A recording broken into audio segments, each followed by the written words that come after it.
Hi, welcome to Tivoli Storage Manager HSM for Windows. My name is Trisha Jong and I'm a Tivoli Storage Manager Evangelist. Today we're going to walk through what HSM for Windows is. I'll give you a brief introduction to its benefits and then we'll take a look at the product in action. So HSM for Windows is able to take seldom used files or files that meet a specific type of criteria and move them off of your production machines and onto the storage, usually less expensive storage, that sits out underneath Tivoli Storage Manager server.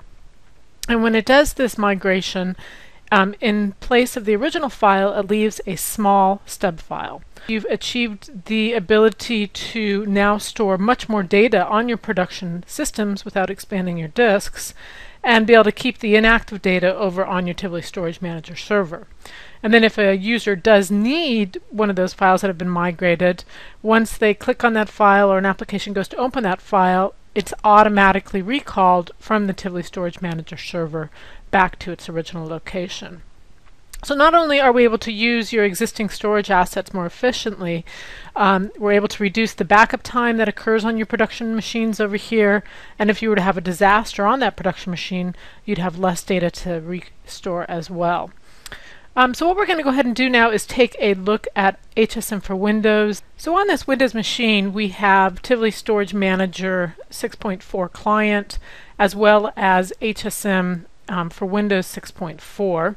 And so the first time you actually go to the HSM for Windows GUI, it's going to walk you through the setup of the HSM interface. And so in this case what we're going to do is we're going to select to create a new option file for the machine. We're going to go ahead and enter the server address for the Tivoli Storage Manager server, which we want it to migrate the files to. The name of this server here actually happens to be TSM, that's the host name, so we'll keep that as the node name for the Tivoli Storage Manager server, and we'll choose to use password generate, and we'll enter the current password for that node, which has been previously set up inside of the TSM server. And then we'll go ahead and connect to that TSM server and create the option file for the HSM for Windows client. Now the option file for the HSM for Windows client is different from the backup archive client that's used on this same machine. And so what we're going to do now is we're going to go ahead and say yes, we want to back up the files before migration. And the reason that this is important is it makes sure that we have a backup copy should something happen to the migrated copies, or should we need to get to a version that was prior to the version that we migrated over to the TSM server. Okay, and then we're going to create a file space name where this HSM data is going to be kept on the TSM server, and we'll give it the name HSM data, and we'll go ahead and apply that configuration. Now once this configuration is done, it's very simple to set up an HSM job inside of the HSM client. So we're going to set up a new job and we're going to call it drive G, because that will be the drive that we're going to migrate data from. Now you can migrate data from any NTFS file system, but you really want to stop and consider what type of data you want to migrate. If it's data that's being accessed very frequently on that particular file system, that's probably not a good candidate for HSM. But in this case we just have some old data out here on drive G, and so we're going to go ahead and specify the specifics about where we want it to migrate to. In this case we're going to use the default management class on TSM server, and then we're going to choose the type of source files we want to migrate. Now you can use a whole different type of selections on the types of files you want. So in this case I'm going to choose a directory inside of the G drive, and I'm going to call it is going to be the user data directory. I want to migrate all the information that's inside of there. And then you have options, for instance, if you want to keep the original files once you migrate, if you want to replace them with a stub file, or if you want to delete the file completely, which is kind of more of an archive type of piece. And then you can set up advanced conditions on includes and excludes, for instance on the types of files you might want to include, or the size or the time or the age of those files. So let's set up an include where we decide to include files based on file size, and we're going to say okay, we want to do it if the file is bigger than, and let's set up a size here. So let's choose 70 kilobytes, which is the same as 7168 bytes. And we're going to go ahead and say OK on that. Now you can add multiple rules in here. So for instance, let's also put an exclude file in here. And let's do the exclude rule to be based upon the age of the file. And we're going to say age if it is the last access, the modification date is younger than 5 days, then don't bother migrating those files. Okay, and we're going to go ahead and apply that to rules. So now we've got 2 rules out there for this G user directory. And we can say OK. Now before we actually run the actual migration, you can do kind of a preliminary just to check and see how much data, how much space would actually be saved on by migrating these files off. So we can go ahead and run the calculate file savings, and if we look at things, you can see in this directory we happen to have 19 files, and of those stub files we'll have 19 replaced out. So basically we'll be migrating 19 files with the savings here in kilobytes. Okay. So we can go ahead and run that file, but before we run it, let's actually take a look at the file space before the migration is run.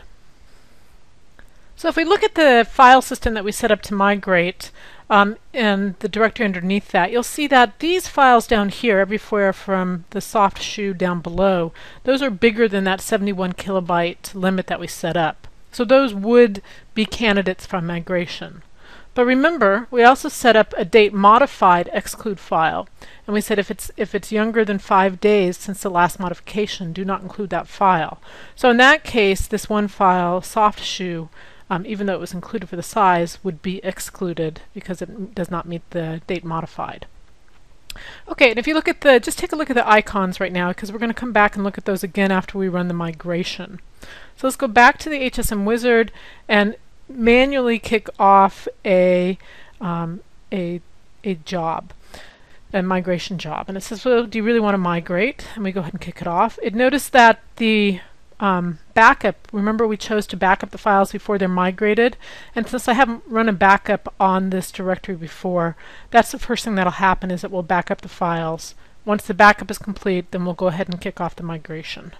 Okay, migration is complete. We can click OK, and it'll give us some, we can look at the report and see the information about exactly what was migrated. And we can see if there were files successfully migrated or if they were skipped or cached, for instance, for these executable files. And of course, you can see the total number that were inspected and the total number that were migrated, in this case 16 files. So what does it look like to a user, an end user, at the end after files have been migrated? Well, if we go back and look in this directory view, to the end user, the files basically appear to still be there. But in reality, for instance, here if you look at this B file and this untitled and this internal lab file, you'll see an X icon that's over them, and that kind of tells us that those have been migrated. Likewise, we can go in a command line and look from there too. So from a command line, any of the files that have been migrated, you'll see that their size shows up in quotes. And once again, if you look here, you'll see that that soft shoe, which was excluded from migration because of the modification date, does not have an X over it. Now if we do take a look at one of these files and we right-click on it and look at the properties, we will be able to see the actual size versus the size on disk. So the size on disk is actually 4 kilobytes, and that's just the small little stub file that's kind of a placeholder, versus the real size, which is 90.6 kilobytes. And remember, that entire file has now been migrated over to the TSM server, and all that's sitting out on the production server is a small stub file. Now when a customer end user wants to go and access one of these migrated files, so for instance in this case this B file, you'll see a slight delay while it's recalled from the TSM server, but then the file comes up without any further delay. And then if I close the file out, you'll see that it's now back on the local disk. And once we run another migration job, then it would be migrated back to the TSM server if it still met the qualifications for the include excludes.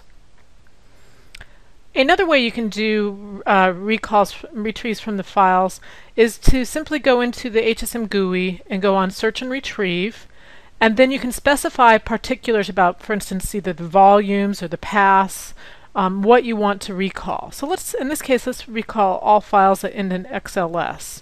So if we do a search, it comes up with these particular files that have been migrated to the TSM server, and we can now recall back to the original disk if we so choose. So let's go ahead and say, yeah, let's go ahead and recall all those. Click the Retrieve button. We want to retrieve it to the original location, and we click Retrieve. And the results are we've got 9 inspected and retrieved. And in fact, if we go back and look at the user data, you'll see that those XLS files no longer have the X over them showing that they'd been migrated. So I just showed you how to recall the file, either A, by having the user or an application access it, or B, by doing a manual recall from the HSM client. There's also different ways to migrate the data. We showed you how you could go through and set up this drive G job with includes and excludes. And when you set up these jobs inside the HSM client, the job is actually saved out to the Tivoli Storage Manager HSM directory. And then you can take that job and you can actually schedule it, for instance, through a Windows scheduler. In this case, all of the HSM for Windows commands can be run from a command line, and we are simply going to kick off the command line and have it run this gdrive.osj file that we previously created in the directory. And then this way we can schedule the migration to kick off at specific times. And so we'll go ahead and kick that off now. So you'll see here we have the HSM for migration job now set up, and it'll run every day at 5:53 p.m. Another way that you can trigger HSM is based upon the size of your file system. So once your file system reaches a specific high water level capacity, we can migrate the files down to a low level capacity. So in order to do this, we'll set it up a space monitoring of the file system. So in the HSM GUI, we will do this threshold migration, and we'll go ahead and we're looking at the G drive here, and we will go ahead and configure it so that we are migrating to HSM data, which is our correct file space. We want to make sure the backed up files beforehand, and in this case the default is kickoff migration when you reach 80% utilization on that file system, and then migrate down to, kick off when it's 90% and migrate down to 80. So let's change that so that it kicks off when we hit 85% and migrates down to 75% capacity. So this is just a good way to make sure that your file spaces aren't running out of space. Okay, and we're going to go ahead and save that, apply, and then it will sit there and monitor our file systems. Now in our case, our file system has still a lot of space on it, so we won't see that migration job based on threshold kickoff. So what I just showed you was 3 different ways to migrate data. One was by just setting up your job and kicking it off manually. The second was scheduling it, or the third was by going into Tools and setting up threshold migration. HSM for Windows does have additional options that include things like recall quotas, that include reconciliation, where we make sure that the HSM stub files are in sync with what's on the TSM server. So we do have a lot of other great options in HSM for Windows. So in summary, Tivoli Storage Manager HSM for Windows allows you to take seldom used or large files off of your production disks and move them to less expensive tiered storage underneath the Tivoli Storage Manager server. This migration is done automatically, and the recall of those files is done automatically too when either a user goes to access those files or when you specify that files meeting specific criteria should be recalled to their original location.